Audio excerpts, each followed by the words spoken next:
మూడో తరగతి పిల్లల పుస్తకాలకు 6,000, యూకేజీ పిల్లల పుస్తకాలకు 4,000. మధ్యమైందేమో అనుకుంటున్నాను నేను జనాలకి. ఇప్పుడు యాక్చువల్ గా పంచాయతీ పరిధిలో ఏ ప్రైవేట్ స్కూల్ ఉన్నా సరే దానికి ఫీజు 10,000 లోపే తీసుకోవాలి. అంతకన్నా ఎక్కువ తీసుకుంటే కంప్లైంట్ రైజ్ చేయండి అని చెప్పేసి గవర్నమెంట్ టోల్ ఫ్రీ నెంబర్లు ఇచ్చింది, 2 నెంబర్లు. ఆ నెంబర్లకు ఫోన్ చేశాను, 2 నెంబర్లు కూడా ఎవరు ఆన్సర్ చేయట్లేదు. 1902 ఒకటి, ఇంకో ఫోన్ నెంబర్ ఒకటి.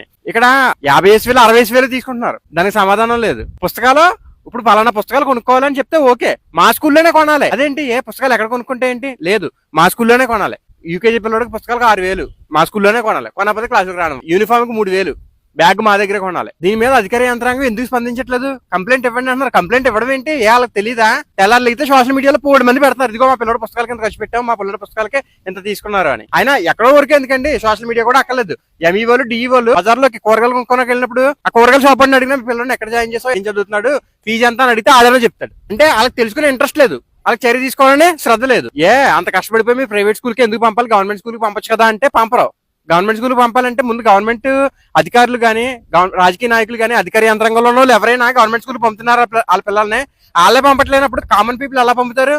పంపరు. కామన్ పీపుల్ కావాల్సింది నాణ్యమైన విద్య, నాణ్యమైన వైద్యం. ఆ రెండిట్లోని నిలువు దోపిడీ చేస్తున్నారు. అధికార యంత్రాంగం ఎవరు పట్టించుకోవట్లేదు. ఇదే నిదర్శనం.